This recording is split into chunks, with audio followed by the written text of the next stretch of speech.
ಪ್ರಿಯ ವೀಕ್ಷಕರಲ್ಲಿ ಸವಿನಯ ಮನವಿ ಹಾಗೂ ವಿನಂತಿ ಏನು ಅಂತಂದರೆ, ಈ KC ವ್ಯಾಲಿ ಬಗ್ಗೆ ಸುಮಾರು ಊಹಾಪೋಹಗಳು ಬಂದು ಚುನಾವಣೆ ಸಮಯದಲ್ಲಿ ಕೂಡ ಕೆಲವರು ಅದನ್ನು ಅಸ್ತ್ರವಾಗಿ ಬಳಕೆ ಮಾಡಿಕೊಂಡು ಇದು ಈ ನೀರು ಯೋಗ್ಯವಲ್ಲ, ಇದರಿಂದ ಬೆಳೆ ಹಾಳಾಗ್ತಾ ಇದೆ, ಇದರಿಂದ ನೀರಿನ ಗುಣಮಟ್ಟ ಹಾಳಾಗಿ ಬೆಳೆಗಳು ಹಾಳಾಗ್ತಾ ಇದ್ದಾವೆ, ಭೂಮಿ ಕೂಡ ಇದು ವಿಷ ನೀರಂತ ಅಪಪ್ರಚಾರ ಮಾಡಿ ಅದನ್ನೇ ಒಂದು ಚುನಾವಣಾ ಅಸ್ತ್ರವಾಗಿ ದುರುಪಯೋಗಪಡಿಸ್ಕೊಂಡ್ರು.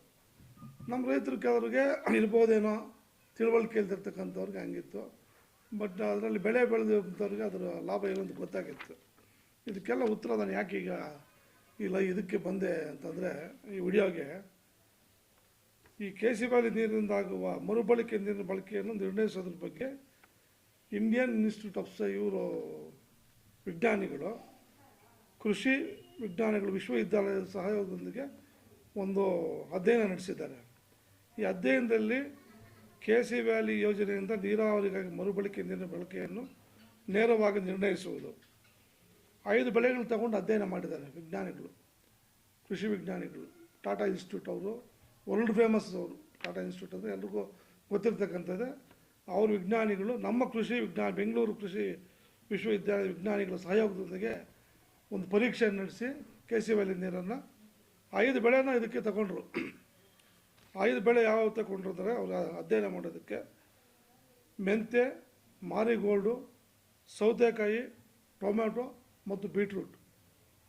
ಈ ಬೆಳೆಗಳ ಮೇಲೆ ಏನು ಇದು KC ವ್ಯಾಲಿ ಪರಿಣಾಮ ಹಿಂಗೆಲ್ಲ ಆಗ್ತಾಯಿದ್ದಲ್ಲ ಅಂತ ಹೇಳ್ತಾರಲ್ಲ ಅಂತ ಅಂದ್ಬಿಟ್ಟು 3 ತರಹ ನೀರಿಗೆ, ಮಳೆ ನೀರಿಗೆ ಡೈರೆಕ್ಟಾಗಿ ರೀಚಾರ್ಜ್ ಆಗಿರ್ತಕ್ಕಂಥ ಬೋರ್ವೆಲ್ಸ್, ಮಳೆ ನೀರಿಂದ ರೀಚಾರ್ಜ್ ಆಗಿರೋ ಬೋರ್ವೆಲ್ಸು, KC ವ್ಯಾಲಿಯಿಂದ ರೀಚಾರ್ಜ್ ಆಗಿರೋ ಬೋರ್ವೆಲ್ಸು, ಈ 3 ಪ್ರಮಾಣದ ನೀರಲ್ಲಿ ಅವರು ಅಧ್ಯಯನ ಮಾಡಿ ಈ ವಿಶ್ವವಿಖ್ಯಾತ ವಿಜ್ಞಾನಿಗಳು ಕೊಟ್ಟಿರ್ತಕ್ಕಂಥ ವರದಿ ಇದು. ದಯಮಾಡಿ ಎಲ್ಲರೂ ಗಮನಿಸಬೇಕು. ಮುಖ್ಯವಾಗಿ ರೈತ ಬಾಂಧವರಲ್ಲಿ ಗಮನಿಸಬೇಕಾಗಿರೋ ಅಂಶ ಇದು. ಈ ನೀರಿನ ಬಳಕೆಯಿಂದ ಮರುಬಳಕೆ ನೀರಿನಿಂದ ನೀರಾವರಿ ಮಾಡಿದಾಗ ಇಳುವರಿಯಲ್ಲಿ ಯಾವುದೇ ವ್ಯತ್ಯಾಸ ಕಂಡು ಬಂದಿಲ್ಲ. ಮರುಬಳಕೆಯ ನೀರಿನಿಂದ ನೀರಾವರಿ ಮಾಡಿದಾಗ ಜೀವಿತಾವಧಿಯಲ್ಲಿ ಯಾವುದೇ ವ್ಯತ್ಯಾಸ ಕಂಡು ಬಂದಿಲ್ಲ. ಏನು ಮಾಮೂಲಿ ಮಳೆ ನೀರಲ್ಲಿ ಬೆಳೆ ಇಡ್ತೀವೋ, ಏನು ಬೋರ್ವೆಲ್ ನೀರಲ್ಲಿ ಬೆಳೆ ಇಡ್ತೀವೋ, KC ವ್ಯಾಲಿಯಿಂದ ರೀಚಾರ್ಜ್ ಆಗಿರೋ ಬೋರ್ವೆಲ್ ನೀರು ಇಡ್ತೀವೋ, ಈ 3 ಬೆಳೆಗಳ ಗುಣಮಟ್ಟನೂ ಒಂದೇ ಆಗಿದೆ, ಇಳುವರಿನೂ ಒಂದೇ ಆಗಿದೆ ಅಂತ ಖ್ಯಾತ ವಿಜ್ಞಾನಿಗಳು ಕೊಟ್ಟಿರ್ತಕ್ಕಂಥ ರಿಪೋರ್ಟ್ ಇತ್ತು. ಅದಕ್ಕೆ ನಾನು ಇದನ್ನು ಎಲ್ರಿಗೂ ಹೇಳೋಕ್ಕೆ ಇಷ್ಟಪಟ್ಟೆ. ಇದನ್ನು ಏನು ಮಾಡಲಿಕ್ಕಾಗದೇ ಇರ್ತಕ್ಕಂಥವ್ರು ಕೆಲವರು ಅಪಪ್ರಚಾರ ಮಾಡಿ ಇದು ಮಾಡಿದವ್ರಿಗೆಲ್ಲ ಇದು ಉತ್ತರ. ಯಾರಿಗೆ ಬೇಕಾದರೂ ಈ ಕಾಪೀಸ್ ಕೊಡ್ತೀನಿ, ಯಾರು ಬೇಕಾದರೂ ಚರ್ಚೆಗೆ ಬರಲಿ. ನಾವು ತಯಾರು ಮಾಡಿರೋ ವರದಿ ಅಲ್ಲ, ಇಲ್ಲ ಬೇರೆ ಯಾರೋ ರಾಜಕಾರಣಿಗಳು ತಯಾರು ಮಾಡಿರ್ತಕ್ಕಂಥ ವರದಿ ಇದಲ್ಲ. ವಿಜ್ಞಾನಿಗಳು ಮತ್ತು ನಮ್ಮ ಕೃಷಿ ವಿಶ್ವವಿದ್ಯಾಲಯ ಬೆಂಗಳೂರಿನವರು ಅವ್ರ ಸಹಯೋಗದೊಂದಿಗೆ ಮಾಡಿರ್ತಕ್ಕಂಥ ಈ ಒಂದು ರಿಪೋರ್ಟ್ ಇದು. ಇದರಿಂದ ನಾನು ಏನಪ್ಪ ಹೇಳ್ತೀನಿ ಅಂದರೆ, ಬೇರೆ ಕೆಲಸಗಳಿಗೆಲ್ಲ, ಅಭಿವೃದ್ಧಿ ಕೆಲಸಗಳಿಗೆ ನಾವು ಯಾವತ್ತೂ ಅಡ್ಡಿನಿಲ್ಲ, ಯಾವುದಕ್ಕೂ ನಮ್ಮದಿಲ್ಲ, ಸ್ವಾಗತ ಮಾಡ್ತೀವಿ. ಇವಾಗ 1 ವರ್ಷ 7 ತಿಂಗಳಾಗಿ ಚುನಾವಣೆ ನಡೆದು ಇದೇ KC ವ್ಯಾಲಿ ನೀರು ಬುಧವಾಡಿಗೆ ಬಂದಿರತಕ್ಕಂಥದ್ದು ಸೆಕೆಂಡ್ ಫೇಸಲ್ಲಿ ನಮ್ಮ ಈ ಭಾಗಕ್ಕೆ ಬರಬೇಕಾಗಿತ್ತು. ಈ ರೋಣೂರು, ಸೋಮ್ಯಾಹಳ್ಳಿ ಈ ಕಡೆ ಎಲ್ಲ, ಎಲ್ದೂರು ಈ ಕಡೆಲ್ಲ ಬರಬೇಕಾಗಿತ್ತು. ಯಾಕೆ ಬರಲಿಲ್ಲ? ಈಗ ಗೆದ್ದಿರ್ತಕ್ಕಂಥ ನಮ್ಮ ಶ್ರೀನಿವಾಸಪುರ ವಿಧಾನಸಭಾ ಕ್ಷೇತ್ರದ ಶಾಸಕರು ಇದ್ರ ಬಗ್ಗೆ ಯಾಕೆ ಚಕಾರ ಎತ್ತಾ ಇಲ್ಲ? ಈ ವರದಿನ ದಯಮಾಡಿ ಅವರು ನೋಡಲಿ, ಈ ವಿಡಿಯೋ ಅವರು ಗಮನಿಸಲಿ, ಈ ವರದಿನ ತರಿಸ್ಕೊಳ್ಳಿ, ಇದು ನೋಡಿಬಿಟ್ಟಾದರೂ ಮಾತಾಡಬೇಕು ಅಂತ ಅವ್ರ ವಿನಂತಿ. ಮತ್ತು ರಮೇಶ್ ಕುಮಾರ್ ಅವರ ಪ್ರಯತ್ನದಿಂದ ಭಾಳ ಇದ್ರಾಗ ಶತಪ್ರಯತ್ನ ಮಾಡಿದ್ರು. ನಮ್ಮ ಎತ್ತಿನಹೊಳೆ ನೀರಾವರಿ ಯೋಜನೆ ನಮ್ಮ ಜಿಲ್ಲೆಗೆ ತರಬೇಕು ಅಂತ. ಈಗ ಅದರ ದನಿ ಎತ್ತೋರೇ ಇಲ್ಲ, BJP ಅವರು ಇಲ್ಲ, JDSನವರು ಇಲ್ಲ, ಈ ಕಾಂಗ್ರೆಸ್ ಸರ್ಕಾರ ಕೂಡ ಅದ್ರ ಬಗ್ಗೆ ಗಮನ ಹರಿಸ್ತಾ ಇಲ್ಲ. ಸಾವಿರಾರು ಕೋಟಿ ಖರ್ಚು ವೆಚ್ಚ ಮಾಡಿ ಕೈ ಚೆಲ್ಲಿ ಕುಳಿತಿದೆ. ಈಗ ಅದರದ್ದು ಫಲ ನಮ್ಗೆ ಸಿಗ್ತಾ ಇಲ್ಲ. ಅದನ್ನು ಮಾಡಿದ್ದೇ ಎತ್ತಿನಹೊಳೆ ನೀರಾವರಿ ಯೋಜನೆಯನ್ನು ಚಿಕ್ಕಬಳ್ಳಾಪುರ ಮತ್ತು ಕೋಲಾರ ಜಿಲ್ಲೆಗಳಿಗೆ ಅನುಕೂಲ ಆಗಬೇಕು ಅಂತಲೇ ಆ ಶತಪ್ರಯತ್ನ ಪಟ್ಟಿದ್ದ. ಇವತ್ತು ಆ ಪ್ರಯತ್ನ ನೀರಲ್ಲಿ ಹೋಮ ಮಾಡ್ದಂಗೆ ಆಗಿದೆ.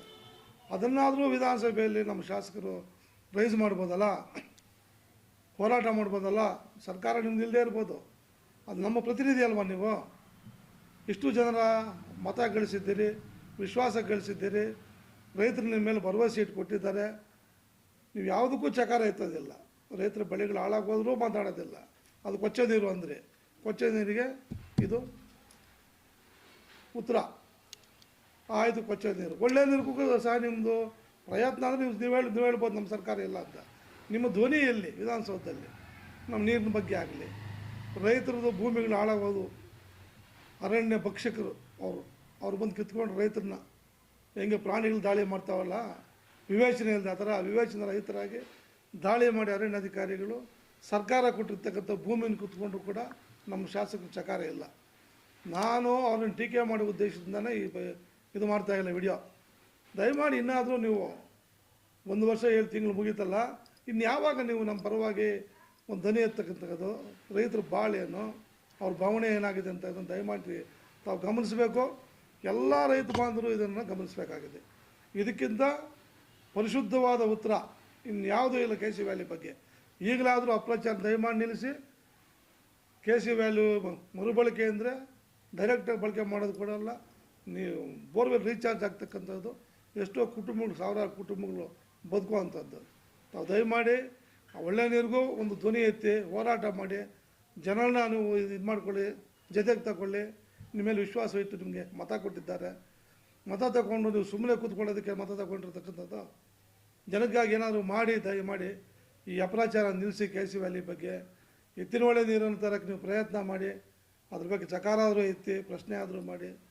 ರೈತರ ಭೂಮಿಗಳು ಹಾಳಾಗಿ ಹೋಗ್ತವೆ ಅರಣ್ಯದಿಂದ, ರೈತರನ್ನ ರಕ್ಷಣೆ ಮಾಡಿ ಅಂತ ಅವರಲ್ಲಿ ನಾನು ಸವಿನಯವಾಗಿ ಪ್ರಾರ್ಥನೆ ಮಾಡ್ಕೊಳ್ತೇನೆ.